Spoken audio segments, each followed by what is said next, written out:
नमस्कार दोस्तों, आज एक और पारिवारिक कहानी में मैं आपका स्वागत करती हूँ। आज की कहानी है विदेश से लौटे भाई को जब पता चली भाइयों की बेईमानी तो उसके पैरों तले जमीन निकल गई। क्या बात है मिस्टर यश, ये रेजिग्नेशन लेटर क्यों? कंपनी के सीईओ ने अपने सेल्स मैनेजर यश को उसका दिया हुआ रेजिग्नेशन लेटर को पढ़कर उसे देखकर कहा, सर पिछले 14 साल से अकेले यहाँ रहते रहते मैं अब ऊब गया हूँ। मेरा मन उछट गया है। मैं अब यहाँ जॉब नहीं करना चाहता। मैं वापस अपने देश लौट जाना चाहता हूँ। वहाँ जाकर क्या करोगे? तुम्हें तुम्हारी एबिलिटी, तुम्हारी क्वालिफिकेशन और जिस पोस्ट पर तुम यहाँ काम करते हो उसके मुताबिक तुम्हें वो पोस्ट और वो सैलरी वहाँ नहीं मिलेगी जो तुम यहाँ ले रहे हो। यहाँ जिस तरह की लाइफ स्टाइल जी रहे हो वहाँ नहीं जी पाओगे। वहाँ तुम्हें सरवाइव करना होगा। समझ रहे हो मैं क्या कहना चाह रहा हूँ? यहाँ का एटमॉस्फियर, यहाँ की करेंसी और इंडियन करेंसी सब में बहुत फ़र्क है। मैं जानता हूँ सर मुझे क्या करना है क्या नहीं। मैं सब सोच सकता हूँ। मुझे सरवाइव करना है या नहीं, this is my personal matter. आपका कहना सही है सर कि मैं इंडिया में सरवाइव करूँगा। सच बात तो यह है कि मैं अपने देश, अपनी माटी को, अपने रिश्तेदारों को, अपने परिवार को मिस कर रहा हूँ। वैसे भी मेरी यहाँ क्या लाइफ है। सुबह 9 बजे ऑफिस पहुँच जाता हूँ और शाम के 7 बजे तक काम करता हूँ। कई बार क्लाइंट से मिलने की वजह से लेट हो जाता हूँ और रात के 10 बजे आते हैं। मुझे घर पहुँचते पहुँचते रेस्टोरेंट का अनहेल्दी खाना खा खा कर हाजमा खराब हो गया है। 7 बजे उठकर अपना नहाना, नाश्ता बनाना, फिर खाना, फिर 9 बजे ऑफिस पहुँचना एक रूटीन सा हो गया है। एक मशीनी ज़िंदगी हो गई है। पिछले 14 सालों से यही सब करता आ रहा हूँ। एक दिन का ऑफ होता है, उसमें अपना सारा काम निपटाना होता है। कपड़े धोने, घर की सफाई, रेस्ट करना, सभी कुछ एक दिन के ऑफ डे में करता हूँ। ना किसी से मिलना, ना कहीं जाना, ना आना। इसलिए मैं वापस जाना चाहता हूँ। अब अपने परिवार के बीच में रहूँगा, कुछ दिन ब्रेक लूँगा, उसके बाद सोचूंगा कि मुझे क्या करना है। और ज़रूरी नहीं है कि मैं जॉब करूँ, मैं अपना काम भी खोल सकता हूँ। मुझे मालूम है मैं जो भी काम भी करूँगा मुझे शुरुआत से करना पड़ेगा, सरवाइव करना पड़ेगा। कर लूँगा, मुझे कोई प्रॉब्लम नहीं है। एटलीस्ट परिवार के बीच में तो रहूँगा। इतना बोल कर वह अपने सीईओ के केबिन से बाहर आ गया। अजीब लड़का है। लोग हिंदुस्तान से यहाँ आते हैं काम करने के लिए और ये वापस जा रहा है। इतनी अच्छी पोस्ट है, इतनी ज़्यादा सैलरी है इसकी, फिर भी जिद है इसकी कि वापस जाना है। वैसे भी यश एक होनहार, समझदार और मेहनती एम्प्लॉई है, हर काम में माहिर है। इतनी आसानी से कैसे जाने देंगे? सीईओ ने फ़ोन पर मैनेजर को बुलाया। कुछ ही मिनट में मैनेजर उनके सामने था। यस सर, मैनेजर ने कहा। आपको मालूम है कि यश ने अपना रेजिग्नेशन लेटर दिया है? जी सर, वह वापस जा रहा है। कोई वजह बताई? नहीं सर, कहता है कि मैं यहाँ रहकर मशीनी ज़िंदगी जी रहा हूँ, अपनों से दूर। मुझे वापस जाना है। उसे कंपनी में कोई परेशानी तो नहीं है? कोई परेशान तो नहीं कर रहा है? आप पता करिए, उससे पर्सनली मिलिए, बात करिए। कई बार ऐसा होता है कि एम्प्लॉय को कंपनी में किसी बात से परेशानी होती है, किसी स्टाफ से परेशानी होती है, लेकिन वह किसी से कहते नहीं हैं, खुद में ही घुटते रहते हैं और नतीजा जॉब छोड़कर चले जाते हैं। आप अपने स्तर से पता करें कि क्या बात है। अगर सैलरी कम लग रही है उसे तो कहो बढ़ा देंगे। कोशिश करो कि जॉब न छोड़े। इतनी जल्दी से हमें कोई उसके जैसा दूसरा एम्प्लॉय मिलना मुश्किल है। जी सर, ठीक है, अब आप जा सकते हैं।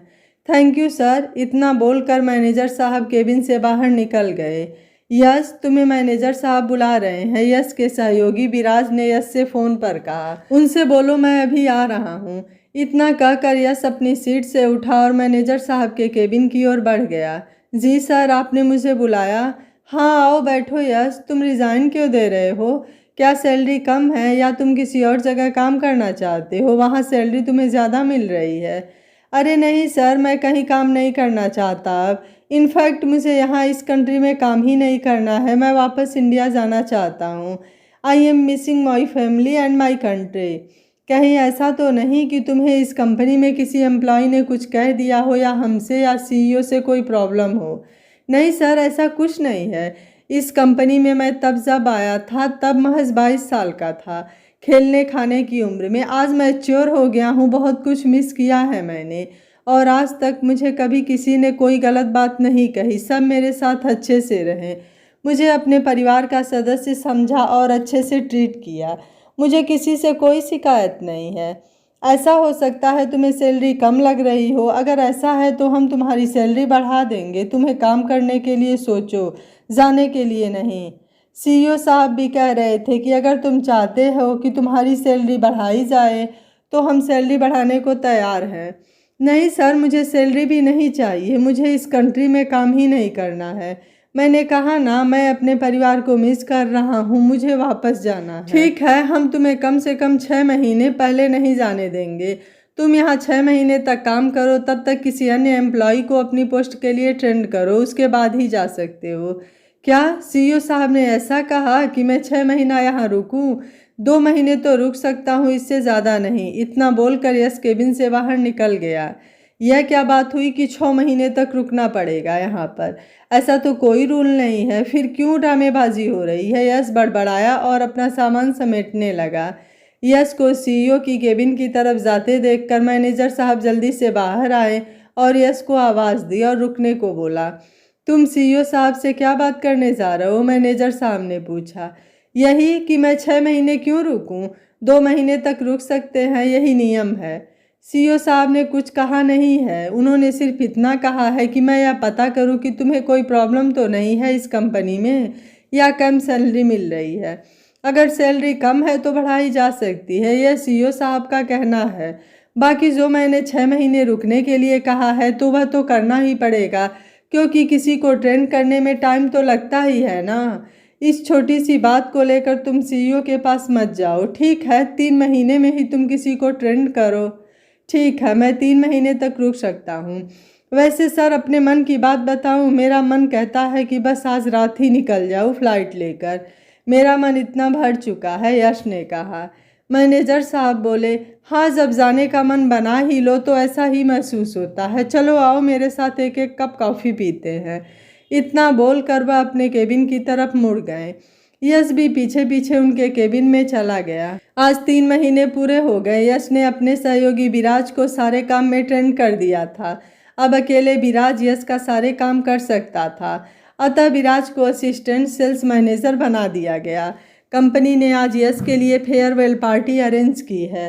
ऑफिस के बाहर ही एक रेस्टोरेंट है, वहां पर लंच अरेंज किया गया है। कंपनी के सीईओ ने और मैनेजर ने यश को एक मेहनतशील कर्मचारी घोषित किया। उसके लिए अच्छे अच्छे शब्द बोले गए और उसे मोनूमेंट्स देकर विदा कर दिया गया। सारा स्टाफ यश से कह रहा था कि क्यों जा रहा है, तेरा निर्णय सही नहीं है, अभी मौका है, इस्तीफा वापस ले ले। वह सिर्फ मुस्कुरा कर रह गया।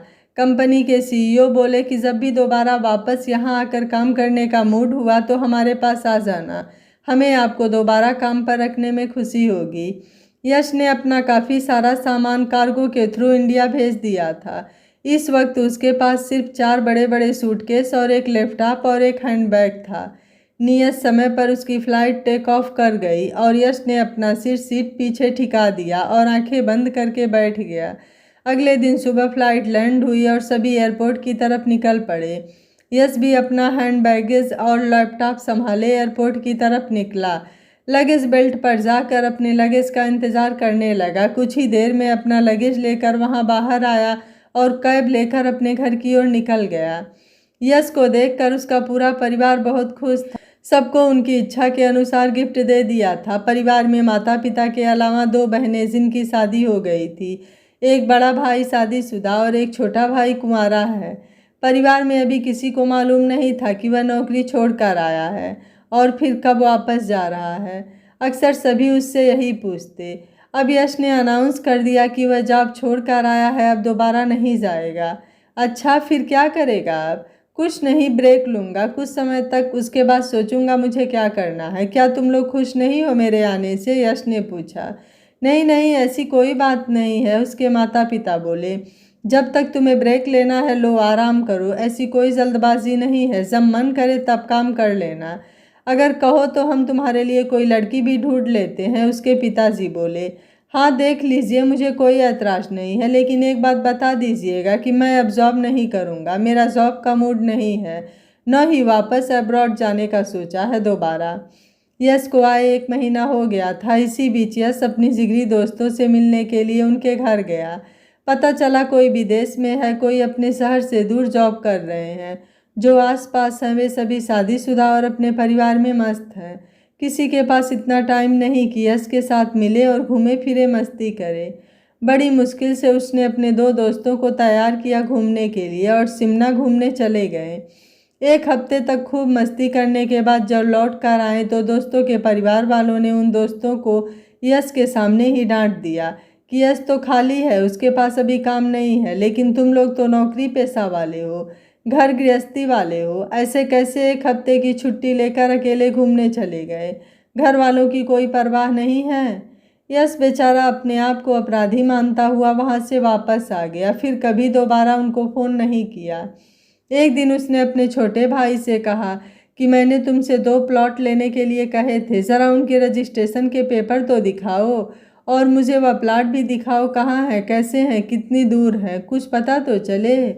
क्यों, क्या करोगे तुम देखकर? ले लिया है तो मकान तो बनवाओगे नहीं, वहाँ पर बेचने के लिए रखा है ना।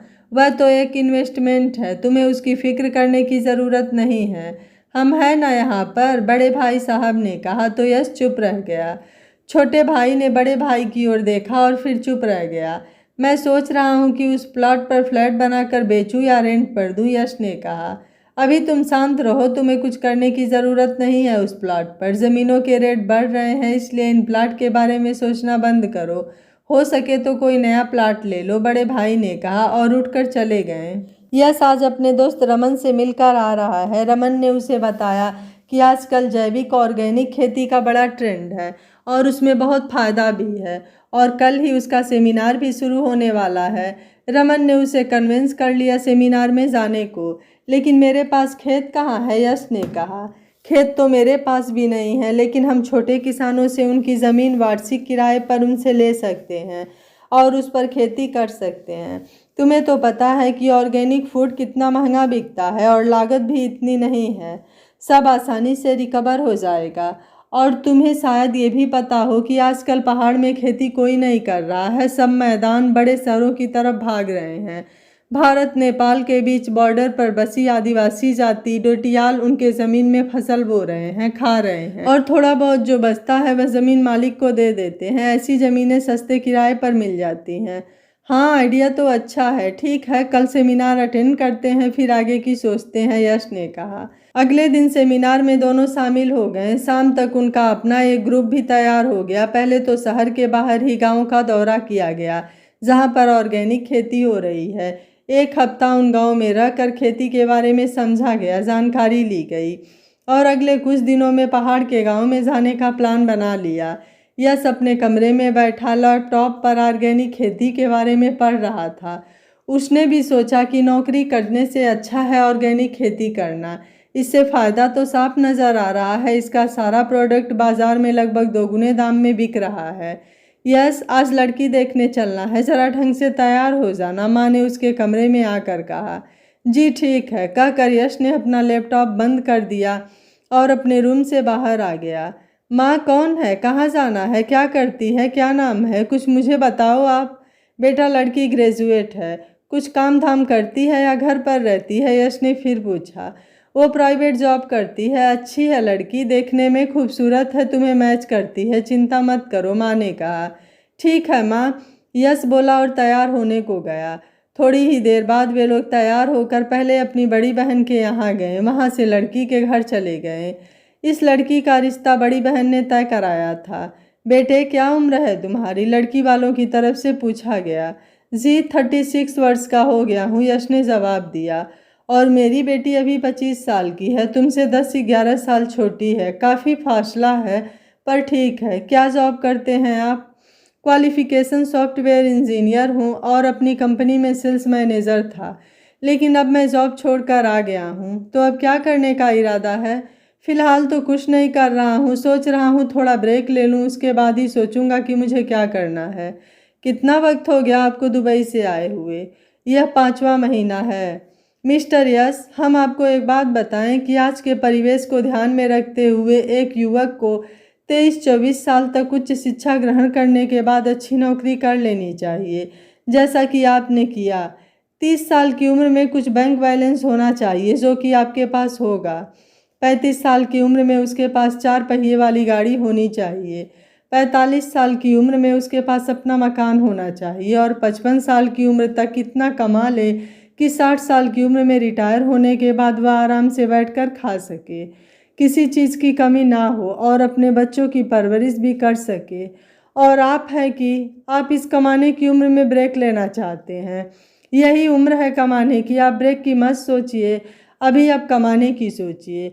5 महीना बहुत होता है ब्रेक के लिए। अगर आप शादी करेंगे तो क्या ऐसे ही खाली बैठे रहेंगे? यश उठ खड़ा हुआ और एक्सक्यूज़ मी कहकर बाहर निकल गया। लड़की के घर वालों ने कहा, अच्छा जी, अब हम सोचकर आपस में सलाह करके आपको जवाब दे देंगे। इतना बोलकर उन्होंने हाथ जोड़कर खड़े हो गए। यश के माता पिता और उसकी बहन सभी बाहर आ गए जहां यश खड़ा था। यश ने गाड़ी का दरवाज़ा खोला और अपने माता पिता को पीछे बैठाया, अपनी बहन को आगे बिठाकर गाड़ी स्टार्ट की और चल दिया। भैया, तुमने यह क्यों कहा कि मैं नौकरी नहीं कर रहा हूँ, जबकि मैंने उन्हें कहा था कि आप अब्रॉड जॉब कर रहे हैं? यश की बहन ने कहा। मैं झूठ नहीं बोल सकता, मुझे अपनी लड़की देनी है तो दो, नहीं देनी है तो अपने पास रखें। मुझे कोई जोर ज़बरदस्ती तो है नहीं और आइंदा मेरे लिए लड़की देखने की ज़रूरत नहीं है। बहुत हुआ, सब जगह यही सुनने को मिलेगा कि मैं कुछ नहीं कर रहा हूँ। और दीदी, मैंने पहले ही कह दिया था कि लड़की वालों से पहले ही सच बोल देना कि मैं जॉब नहीं करता हूँ। तो क्यों नहीं बताया आपने? इतनी सारी बातें सुनने को मिल गई। तो कुछ कर ना भाई, खाली क्यों बैठा है? 5 महीने हो गए, बहुत है इतना समय खाली बैठना, बहुत हो गया। अब काम धाम शुरू कर लो, शादी करनी है तो नौकरी करनी ही पड़ेगी, वरना आने वाली की और उसके बच्चे को क्या खिलाएगा? बहन ने कहा। यश चुप रहा, कुछ नहीं बोला, चुपचाप गाड़ी चलाता रहा। कुछ दिनों बाद लड़की के घर से जवाब आया कि लड़का तो सही है, अच्छा है, लेकिन काम नहीं करता। उससे कहो जब नौकरी कर लेगा तब हम शादी की बात करेंगे। शाम का समय है। यश अपने छोटे भाई निवेश और बड़े भाई के बच्चों ईरा और ईशान के साथ क्रिकेट खेल रहा है। शाम के 7 बज रहे हैं, तभी बड़े भैया बाहर से आए और देखते ही डांटना शुरू कर दिया। यह क्या यश, तुम भी बच्चों की तरह खेल रहे हो?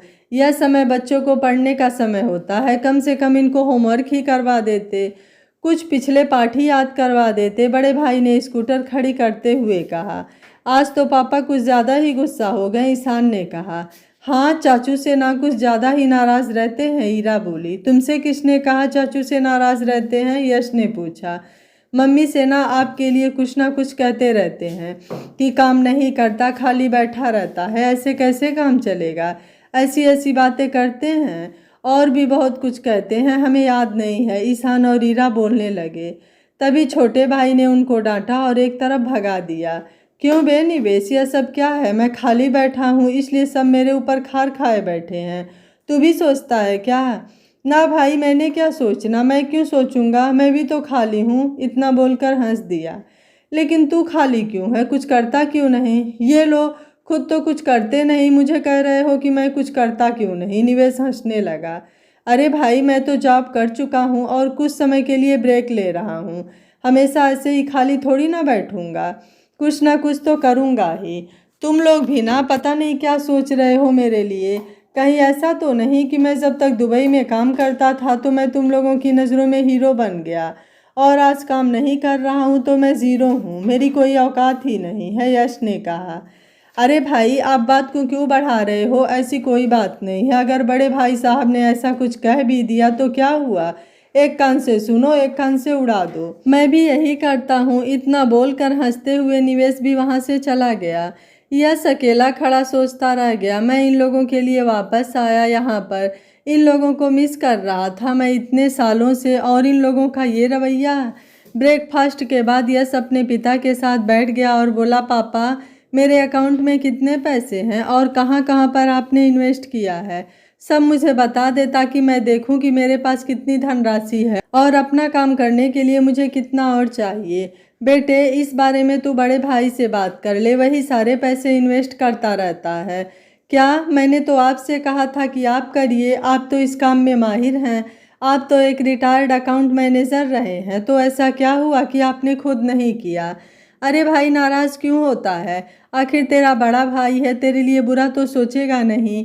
आज शाम को मैं उससे बात करता हूँ, वह तुझे बता देगा कि कहाँ कहाँ इन्वेस्ट कर रखा है। यश अपने दोस्त को लेकर अपने बैंक गया जहाँ पर उसका अकाउंट खुला हुआ था। वहाँ उसने अपना बैंक बैलेंस चेक किया तो पता चला कि उसमें तो सिर्फ उसने ही रुपए हैं जो उसने पीएफ के अमाउंट का बनता है। उसके पिछले पैसों का कोई हिसाब किताब नहीं है। वह जो अमाउंट वहाँ ट्रांसफ़र करता था वह सब इस अकाउंट से निकल चुका था। यश घर में आया और उसने अपने पिताजी से कहा, पापा मेरे अकाउंट में तो पिछला बैलेंस कुछ भी नहीं है। इसमें तो लाखों रुपए होने चाहिए थे लेकिन कुछ भी नहीं है। इसमें सिर्फ वही अमाउंट है जो मुझे अभी जॉब छोड़ने पर पीएफ का पैसा मिला है। इसके अलावा और कोई अमाउंट नहीं है। बाकी पैसा कहाँ गया? अरे भाई इन्वेस्ट किया होगा ना, बता तो दिया, तेरे को क्यों परेशान हो रहा है? शाम को भाई को आने दे, तेरा ही सारा हिसाब किताब तेरे सामने कर दूंगा, पिताजी ने कहा। यश अपने कमरे में जाकर बेड पर लेट गया और सोचने लगा। यश जरा 50,000 तो देना, बड़े भाई ने कहा। क्यों, क्या ज़रूरत पड़ गई? यश ने कहा। क्यों ज़रूरत नहीं पड़ेगी, बिजली पानी का बिल देना है, नौकरों की सैलरी देनी है, राशन पानी भरना है और भी कई सारे काम होते हैं। तुम तो आराम से बैठे हुए हो 5 महीने से, तुम्हें तो अता पता भी नहीं है कहाँ कहाँ खर्च हो रहा है। सुबह दोपहर शाम 3 टाइम पर खाना खा लेते हो, कुछ पता भी है सब्जियों के क्या भाव हैं, राशन कहाँ से आ रहा है, नौकरों की कितनी तनख्वाह है? भैया सब्जियां तो घर में बनती नहीं है, आए दिन चिकन और मटन और दाल ही बनता है। रही बात नौकरों की, तो 2 नौकर किस लिए रखे हैं? 1 नौकर ही काफ़ी है घर के लिए।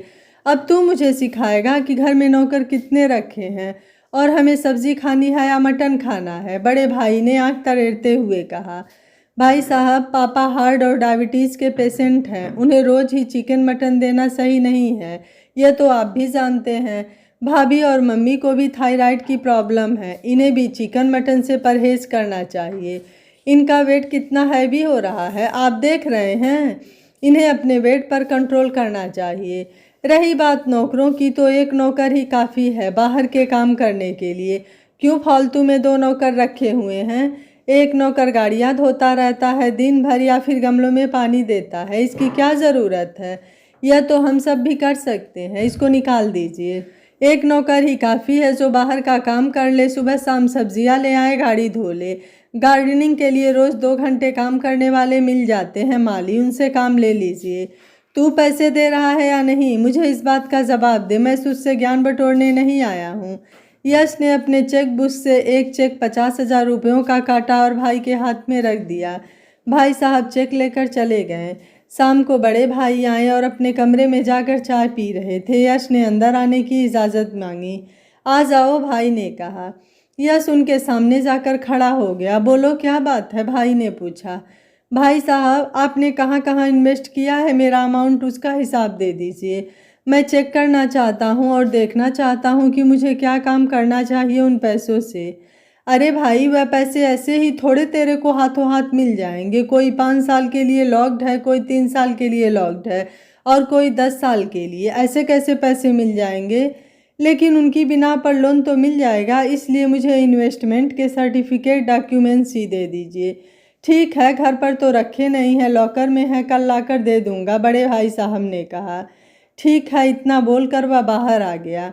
1 हफ्ता निकल जाने के बाद भी बड़े भाई साहब ने अभी तक लॉकर से कोई पेपर या डॉक्यूमेंट्स निकाल कर नहीं दिए। आज सुबह ब्रेकफास्ट के टाइम पर भाई साहब से फिर कह दिया, भाई साहब इन्वेस्टमेंट के डॉक्यूमेंट लॉकर से निकाल लीजिए, मुझे बहुत ज़रूरी है उनको देखना। कौन से डॉक्यूमेंट की बात कर रहा है तू? बड़े भाई साहब ने पूछा। भाई साहब, आपने मेरे बैंक अकाउंट से जो अमाउंट निकाल कर इन्वेस्ट किया है, मैं उसकी बात कर रहा हूँ। उन इन्वेस्टमेंट के डॉक्यूमेंट्स चाहिए मेरे को। उस दिन आप कह रहे थे कि कोई 5 साल के लिए, कोई 3 साल के लिए लॉक्ड है, उन्हीं के सर्टिफिकेट चाहिए। यस एक एक शब्द पर जोर देकर बोला। मैंने तेरे कोई पैसे इन्वेस्ट नहीं किए हैं, ना ही मेरे पास तेरा कोई इन्वेस्टमेंट के डॉक्यूमेंट्स हैं। भाई साहब, उस दिन तो आपने कहा था कि लॉकर में रखे हुए हैं और मैं निकाल कर देता हूँ। आज 7 दिन हो गए, आपने मुझे कोई डॉक्यूमेंट्स नहीं दिए और आज आप कह रहे हैं कि आपके पास कुछ भी नहीं है। हाँ, मैं कह रहा हूँ मेरे पास कोई डॉक्यूमेंट्स नहीं है तेरे इन्वेस्टमेंट के। मैंने अपने लॉकर में चेक कर लिए थे। पिताजी से पूछ ले। इतना बोलकर बड़े भाई साहब वहाँ से निकल गए। भाई साहब तो साफ मुकर गए। यश को बड़ी जोर से गुस्सा आया। पिताजी कहते हैं कि बड़े भाई ने सारे पैसे इन्वेस्ट कर दिए हैं और बड़ा भाई कहता है कि मुझे नहीं पता, पिताजी से पूछ लो। यह क्या बात हुई? बेईमानी कौन कर रहा है, पिताजी या भाई साहब? यश की मुट्ठियां गुस्से से भींच गईं, मगर वो कुछ नहीं कर सकता था। अब यश का दिमाग घूमने लगा था। भाई साहब का इस तरह से इन्वेस्टमेंट के डॉक्यूमेंट्स ना होने की बात कहना उसके लिए बड़े परेशानी की बात थी। प्लॉट देखने की बात करते हैं तो कहते हैं चुपचाप से बैठे रहो, ऐसी क्या ज़रूरत है। ना तो पेपर दिखाते हैं ना कोई बात करते हैं, और भाभी से मेरे बारे में ना जाने क्या क्या कहते रहते हैं। यहाँ तक कि छोटे बच्चे भी इस बात को समझते हैं। यश ने सोचते सोचते अपना ब्रेकफास्ट खत्म किया और अपने पिता के कमरे की ओर बढ़ गया। पापा, बड़े भैया कह रहे हैं कि उनके पास इन्वेस्टमेंट के कोई डॉक्यूमेंट्स नहीं है। मैंने कोई इन्वेस्टमेंट नहीं किया है तेरा, पापा से पूछ लो। अरे, वह ऐसा कैसे बोल सकता है?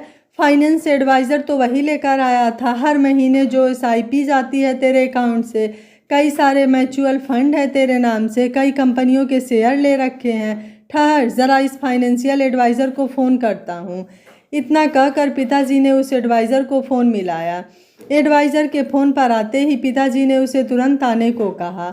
आधे घंटे में ही फाइनेंशियल एडवाइज़र यश के घर पहुंच गया और उसने जो बताया उसे सुनकर यश और उसके पिता दोनों के पैरों के नीचे से ज़मीन निकल गई। दोनों के होश फाख्ता हो गए।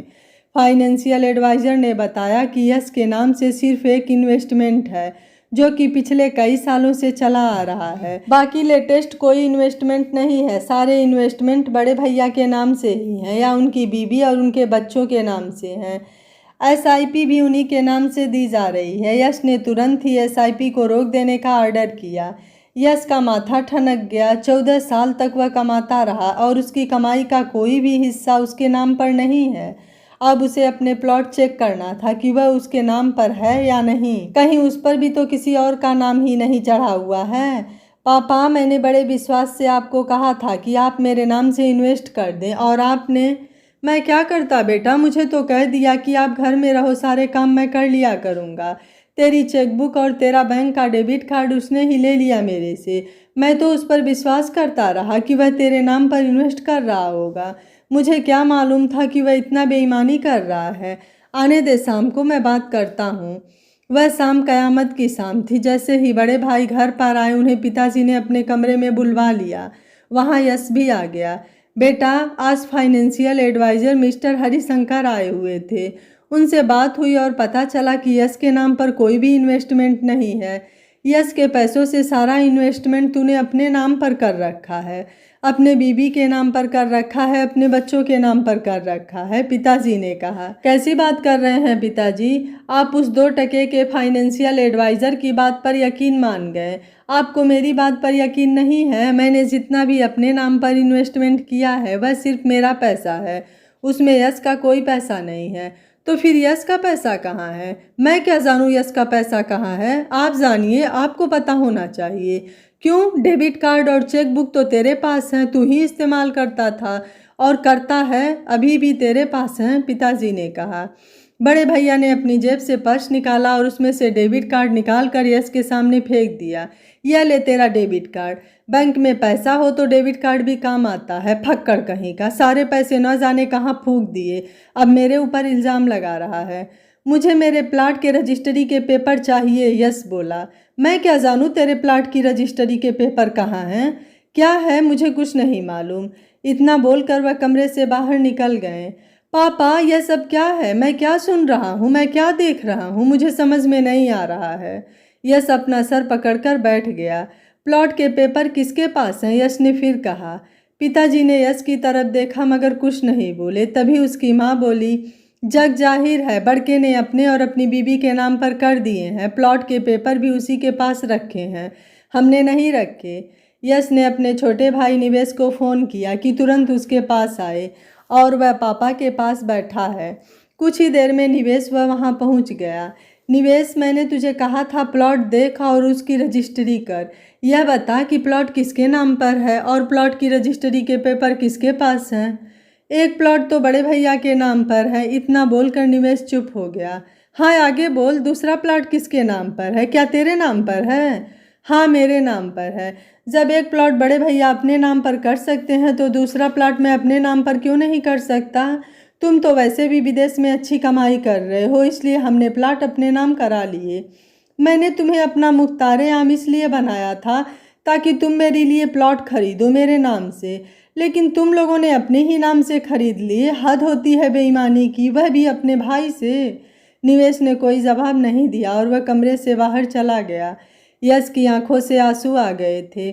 मैं वहाँ तड़पता रहा, मेरे भाई, मेरी माँ, मेरे पिताजी कैसे होंगे। मिस करता रहा सबको। विश्वास पर सारे पैसे यहाँ भेजता रहा, सबके लिए गिफ्ट लाता रहा, और यहाँ मेरे पैसों पर ऐश किया जा रहा है। कुछ कहो तो मुझे ही धमकाया जाता है। मेरे पैसों से अपने नाम पर इन्वेस्टमेंट कर लिया दोनों भाइयों ने। कुछ महीने घर पर खाली क्या बैठ गया, मैं इनकी नज़रों से गिर गया। हर रोज़ मुझे ताना देने लगे, तेरी कमाई कहाँ है, कब तक बैठा बैठा खाएगा, कब जॉब पर जाएगा।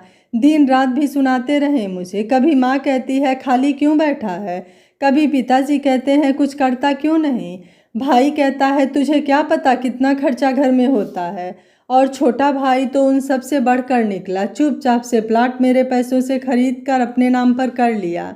आज मैं बिल्कुल खाली हो गया हूँ, कुछ नहीं है मेरे पास। इतना कहकर वह उठा और अपने कमरे में आ गया। सारी रात यश रोता रहा। उसने रात का खाना भी नहीं खाया और ना ही वह नीचे गया। माँ पापा उसे बुलाने के लिए आए, लेकिन उसने कमरे का दरवाज़ा नहीं खोला। अगले दिन यश ने अपनी पुरानी कंपनी में फ़ोन किया कि वह जॉब के लिए वापस आना चाहता है। क्या उनके पास जॉब है? मैनेजर ने जवाब दिया कि वह सीईओ से बात करके जवाब देगा। यश ने अपना बैग पैक कर लिया था। उसने कार की चाबी टेबल से उठा ली और अपना सामान उसमें डाला। कार लेकर वहाँ से निकल गया। वह कार भी उसके पैसों से खरीदी गई थी। गाड़ी के पेपर में उसका नाम था, वह भी इसलिए कि पिछली बार जब वह आया था तो वह खुद गाड़ी खरीदने गया था। बड़े भाई का कहना था कि माँ और पिताजी को हॉस्पिटल जाने के लिए स्कूटर ऑटो से परेशानी होती है। अगर घर में अपनी गाड़ी हो तो कितना अच्छा होता। इसी बात को सोच समझकर वह अपने दोस्त के साथ कार के शोरूम गया और अपने नाम से गाड़ी खरीद कर लाया था। इसलिए सिर्फ एक यही गाड़ी ही उसके नाम पर बाकी है। इतने साल की उसकी गाड़ी कमाई उसके भाइयों के नाम चढ़ गई। यश उस गाड़ी से दिल्ली आ गया और एक होटल में आकर रुक गया। उसे मैनेजर के फ़ोन का इंतज़ार था। उसके बाद ही वह कुछ और सोचता। उसके माता पिता जब सुबह उठे और उसके कमरे में उसको ना देखकर उसके फ़ोन से संपर्क करने लगे, लेकिन उसका फ़ोन स्विच ऑफ आ रहा था।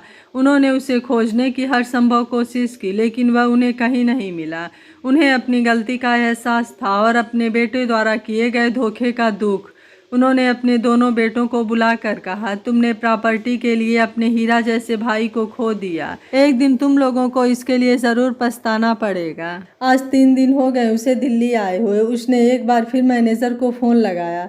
तब मैनेजर ने उससे कहा कि हाँ आ जाओ, तुम्हारे लिए जॉब है, तुम उसी पोस्ट पर काम करोगे। मैं तुम्हें वीज़ा जल्दी ही भेजता हूँ तुम्हारे ईमेल पर। तुम्हारे लिए जॉब ज्वाइनिंग का लेटर भेज दिया गया है, चेक कर लो।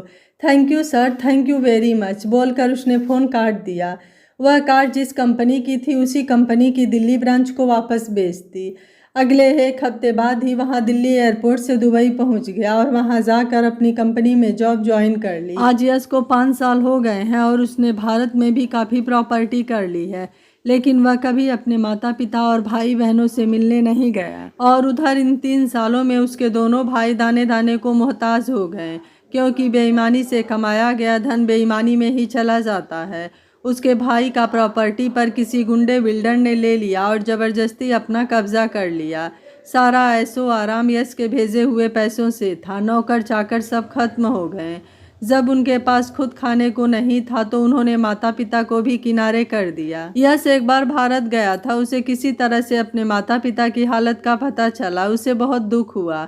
उसने वहां जाकर अपने माता पिता को अपने साथ विदेश ले आया और उनको अपने साथ ही रखने लगा। भाइयों ने बहुत माफ़ी मांगी, रोए गिड़गिड़ाए, लेकिन यश के दिल में अब उनके लिए कोई स्थान नहीं था। क्योंकि इंसान अपनों से धोखा खाने के बाद या तो टूटकर बिखर जाता है या फिर संभल जाता है, और यह सब संभल चुका था। उसने वहीं अपने माँ बाप की मौजूदगी में शादी भी कर लिया और अपने परिवार के साथ सुखपूर्वक रहने लगा। इधर उसके दोनों भाई पछताते रह गए कि भाई के साथ साथ भाई से मिलने वाली आमदनी भी चली गई। भाई के साथ बेईमानी करने का फल उन्हें मिल चुका था। यश का फैसला आपको कैसा लगा, आप मुझे अपनी राय कमेंट बॉक्स में ज़रूर दीजिएगा। वीडियो पसंद आया है तो वीडियो को लाइक शेयर एंड चैनल को सब्सक्राइब कर लीजिएगा। Thank you for watching. मिलते हैं अगली कहानी में।